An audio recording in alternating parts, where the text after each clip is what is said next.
Hey everybody, how's it going? Checkman here, bringing you a review of Disguised Men's Marvel, The Amazing Spider-Man 2 Theatrical Adult Costume, as it's titled on Amazon.com, where I got it.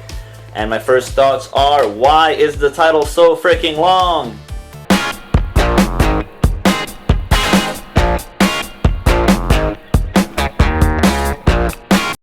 If you're looking for a Spider-Man suit to not only wear for Halloween, but to improve upon and possibly wear out to some kind of Comic-Con and other such events, this is the Spider-Man suit to get. For the price, the stuff that you get and the quality that you get is just simply unbeatable.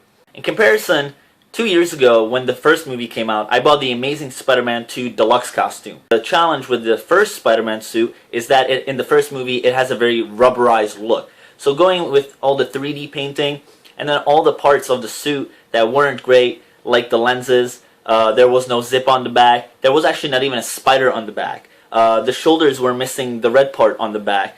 And other such parts, the suit just had so much work to be put into.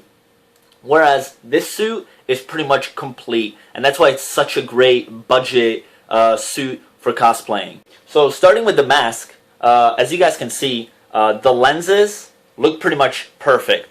I mean, that's one thing when I see people, really putting their suits together piece by piece and having to, get the separate lenses. Then they have to figure out like a face shell underneath, how to magnetize the lenses or so on. Whereas the lenses here are already attached to the mask. They're actually attached slightly here in the middle, so they're almost like sunglasses without the earpieces. They look amazing. They do actually look a little bit better online and probably to you guys than they do in person because they're a lot more see-through than you would expect. I don't know if you guys can see my hand in there. Basically, there isn't any kind of like shading. It's basically see-through plastic, which can make it a little bit harder to see, especially once you're in there for a while. It starts to fog up. Now, some people are complaining that the mask is very tight fit, and that the plastic, especially since it is connected in the middle, that it's putting a lot of pressure on their face and that it hurts. I sort of agree with that. It is a little bit of an issue. I actually plan on putting a zipper in the back, having a tailor cut the back middle and put a zipper in, which I hope will put a little bit more, widen the mask a little bit and should ease the tension on the front. Now the other part of the mask that's kind of lame are these two little nose holes. I don't know if you guys can see them, but they're pretty obvious once you actually put the mask on, especially because it kind of stretches the holes out. So easy fix to that, and just put some kind of red cloth from underneath. It doesn't even perfectly have to match the rest of the color as long as it's red. I really don't believe it should stand out too much. It will really blend into the rest of the mask. Now the other thing is, this suit has actually already 3D lines on it, the webbing, but it is really terrible quality. First of all, it is kind of silver color, which looks pretty neat at first, but then at times you can't even really see under certain lighting that there's actually webbing on the suit. Now what happened when I tried taking the mask off, a lot of it already ripped. As you basically run your hand across it, it just comes apart very easily. I don't know if you guys can see that. Well, what I was planning to do with the suit anyway is I'm going to do the 3D paint and I'm basically going to go over it. Now what's great with it already having a 3D webbing is that the 3D paint will go on top of the webbing. What happens with the 3D paint is that when you're initially putting it on, it looks great. It looks like a good height for giving it the 3D effect. But then what happens is the 3D paint ends up soaking into the fabric in order to attach itself to it. So it ends up being a lot more flat than it initially looks. Now with the 3D webbing being there already, it's going to give it a great base to stay on top of and give it that 3D effect. Now the suit arrives in this huge plastic bag with a hanger, which is really great for keeping it in the closet, keeping it in great condition, without getting anything on it, or having it rub against other clothes and possibly, transferring any kind of color or 3D paint onto other things in your closet. The thing that makes this a much better movie replica and much easier to replicate than the previous suit is because in the first movie it was so rubbery, whereas in the second movie it looks a lot more stretchy and just made of regular fabric. I see a lot of people online, they 3D paint the blue area, which I really don't believe is necessary. I really like the color scheme that this suit comes in. I really believe the colors blend really well and give it that movie look, and the Spider-Man colors that really, stand out. I know sometimes some people like the blue to stand out a bit more and be more bluish, whereas this is kind of like navy blue, but personally I'm really digging the color here, the navy blue with the dark red. The spider's made of this shiny black stuff.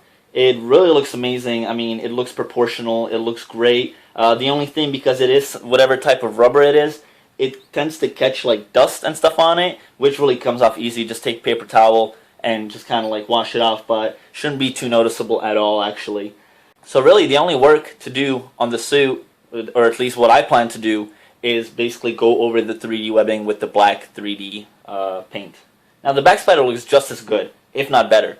It is made out of some type of, I'm not even sure really what kind of material it is, but it looks really great. The zipper does go down the middle, which breaks it a little bit, but it is very small and tends to be hidden even when you're wearing it. Now a lot of people are complaining about the zipper, that it is really small, it's really tough to move. That is true, especially when you're in the suit, when you're putting the suit on or taking it off yourself. Unless you're really flexible and have like long arms and can really bend around, it's really hard to take the suit on or put it on yourself. Now the last thing before I throw it on is that compared to the Amazing Spider-Man 1 Deluxe costume, which on the bottom only had two basically rubber bands for you to basically wear shoes, and it was basically just cover the top of them, here the bottom are completely covered. There is this rubbery material on the bottom. Probably not a great idea to wear it outside because it's not thick enough or rubbery enough for it to protect you if you would step on anything. So one of the improvements I plan on making are attaching a rubber sole from a shoe to the bottom of the suit. Alright, so this is what the suit looks like when it's on. The suit comes in 3 sizes, medium, XL, and XXL. The mediums were sold out everywhere online. I don't know how it will be after Halloween, but right now I couldn't find them anywhere. So I went with the XL, which worked out great for me because I'm 6'2", and I guess most of these suits are made for between 5'6" and 5'11". The XL fits me great. It really looks like it was tailored for me. It fits snug everywhere, very tight. Yet at the same time, I can move around without feeling like I'm going to rip it. The only time is that on the back, it's a little bit tight. So if I was to drop something and just bend straight over, I would most likely rip the back. So I just have to be careful with that. But I mean, if I was to wear it to a Comic-Con or anything like that anyway, I mean, I'm going to be walking around, standing on my feet the whole time, regardless. But I can, sit down just fine. So that works out. Now, the last thing for the front, I do recommend that you guys wear a cup, jock strap, so you don't, show off your junk. As it is a very tight fit. So now for the back, this is what the back looks like. Back spider looks great, as I said, very flexible, great material. You can probably, now that it's stretched out more, you can probably see the zipper, but it's not a complete deal breaker. I mean, it's just a zipper on the back. Now the other great thing about this suit is that it does go all the way up to the neck. Now, the actual Spider-Man suit in the movie, I think goes a little bit higher. It goes about halfway up his neck. But the previous Amazing Spider-Man 1 Deluxe suit, I think, went a lot lower because you're going to be tucking in the mask anyway. So, it'll be connecting that. But I just really like how high it goes, that even if I wear it without the mask, as like a Peter Parker, it goes all the way up to here. Now, as I mentioned earlier, the great thing about this suit is that it comes with so many things already. The Amazing Spider-Man 1 suit didn't have a zipper on the back. That was one of the additions I wanted to make. It didn't have the spider on the back. It didn't even have this red part here on the back part of the costume. And the other thing are web shooters. That's the great addition to these. Even though they aren't, the left one isn't placed the best, I'd say. But I mean, it's close enough. The color is a little bit off. So I actually bought some red paint, so I'm going to repaint them because right now they just look like they're like dusty red. And then you have this on your fingers, and the, web shooter buttons, which are basically just a sticker. Those are a little bit misplaced, because they're supposed to be a lot lower, more towards the wrist. But, I mean, again, not a deal breaker. Looks pretty cool, gives it that, like, authentic look for the whole web shooter idea. Now, with the other one major difference between the previous suit and this suit is that the gloves are attached. That you do get just one suit and the mask. Whereas on the previous one, the gloves came separately. Now, the pros and cons of that is that with them being attached, the webbing and everything, this whole area here, it just looks right. It looks like it's, supposed to be attached. It fits, it, works together. Whereas on the previous suit, it didn't quite line up because of that. But the nice thing with that was that you could take off the gloves and obviously use your phone. That's, like, I guess, a big complaint I see from a lot of people is that they can't use their phone with the gloves on, so obviously with the whole suit on. I'm not really having an issue with that at all. Thanks to these little stickers and everything, and as long as you apply the right amount of pressure, I'm using my phone just fine. So that's not an issue for me. The cool thing about being able to take the gloves off with the previous suit is I could actually wear it as Peter Parker. I would put the suit on, put on some jeans, put on like a hoodie, open it up, so I would have the suit on underneath, but obviously without the gloves, that would be the only part showing. Whereas with this, I would have the gloves coming out of the suit. Now, putting on the mask with the gloves is the tricky part. That is why some of the webbing ripped. Not so much when you're putting it on, but taking it off, because you're trying to slowly slide it off, and that's the challenge, and that's when the 3D webbing comes apart. Alright, let's throw on the mask. So it is a tight fit. You do really have to kind of be careful with it, especially once you hit the plastic lenses. It's a good idea to kind of pull them away so you're not just dragging them across your face.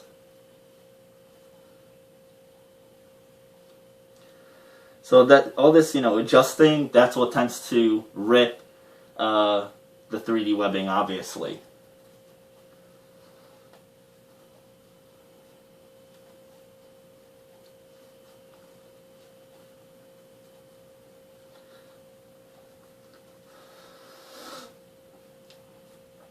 So if you're only planning to wear the suit like once or twice a year maybe, the 3D webbing design that's on it is fine. The fact that it rips a couple places, that's not really going to be a big issue because most people aren't going to notice that. They're going to inspect the suit at 3 inches away from you. But, if you do plan to keep wearing it a lot more often or just want to make the improvement, personally, I just wanted the lines to be more black and stand out more. Because with the silver right now, under certain lighting, like I said, it's just almost impossible to see that there's even webbing on the suit. Whereas, if you look at the movie and you look at other people's suits, they have it black and it just really stands out. And that's what I like to do with the suit. So that is one of the improvements I'm going to be making. Now, a lot of people make face shell or face mask put inside and, to give it that shape of the head. I'm not sure if I'm going to do that yet. I guess based on this footage, see how it looks, obviously when I'm talking and so on. As you can probably see, the nose holes, those are kind of annoying, so those will get covered up. And not sure how much you guys can see my eyes. And like I said, I can see just fine. The only thing that happens is that after a while, it just gets fogged up. But otherwise, I can most likely use my phone. So this is what the suit looks like all together.